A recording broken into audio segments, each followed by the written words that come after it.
The function f of x is graphed. Find the domain and range of f of x.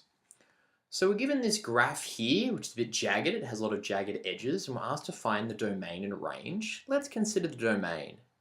Recalling that the domain is the set of all possible input values for this function. Or another way of saying that is all x values for which this function is valid.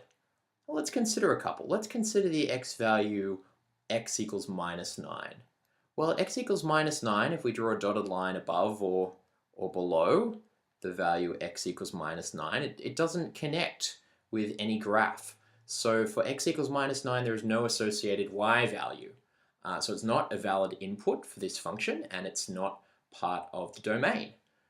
Let's consider another x value. Let's consider x equals minus 2. Well, at x equals minus 2, we can draw a dotted line here, and we find that for x equals minus 2, there is a y coordinate that is associated with this x point. It's y equals 2. So because this input yields an output, x equals minus 2 is part of the domain. What about x equals 4? Well, at x equals 4, much like at x equals minus 9, we can draw a dotted line above and a dotted line below, and we get no intersection with this graph. So consequently, there's no output value associated with this input value. And this input value, this x, isn't part of the domain.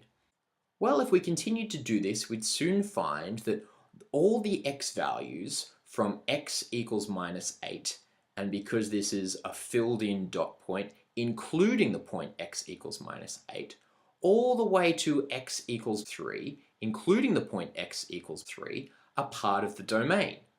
Whereas all the values of x less than minus 8 or more than positive 3 are not associated with output values and consequently are not part of the domain. Another way to think about this is if we were to take this curve and project it onto the x-axis, we would get a portion of the number line. Let's draw it here, this portion here in green, with a big green dot here and a big green dot here to signify that x equals minus 8 and x equals 3 are included in this line. So this would be the projection of this curve onto the x-axis. If we were to treat the x-axis as a number line, this segment would give us our domain. So here we write the domain as minus 8, which is less than or equal to x, which is less than or equal to 3. This expression corresponds to this segment and also corresponds to all the x values for which this function is defined. Okay, let's consider the range. And remember, the range is the set of all possible output values for this function. Or another way of saying this is all valid y values for this function.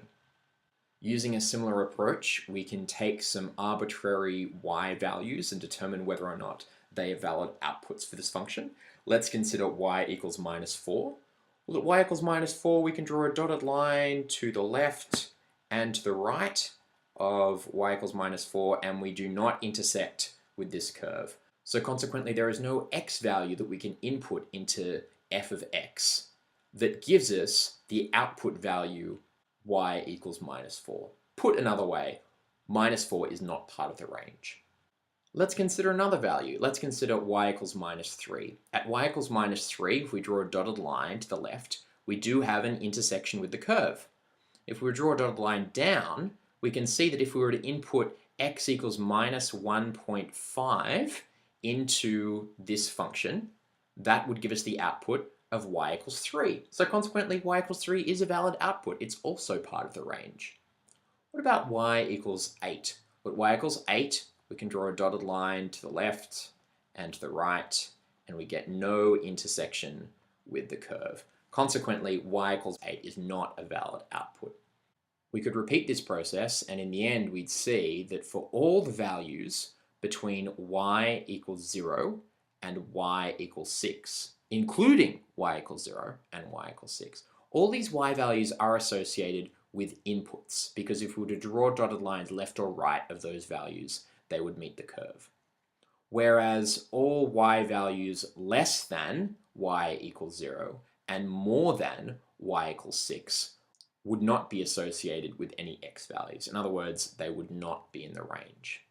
Another way to say this would be if we project this curve onto the y-axis, we would get a line segment that looks like this, with a filled in point up here to indicate that y equals 6 as part of this segment, and a filled in point here to indicate that y equals 0 as part of this segment. So this orange line segment represents the range. We could view this y-axis as the number line, and this is the line segment on it. This segment shows all the y values which are valid outputs for this function. A way that we express this is to say 0 is less than or equal to y, which is less than or equal to 6. In other words, all the y values lie between 0 and 6, including 0 and 6.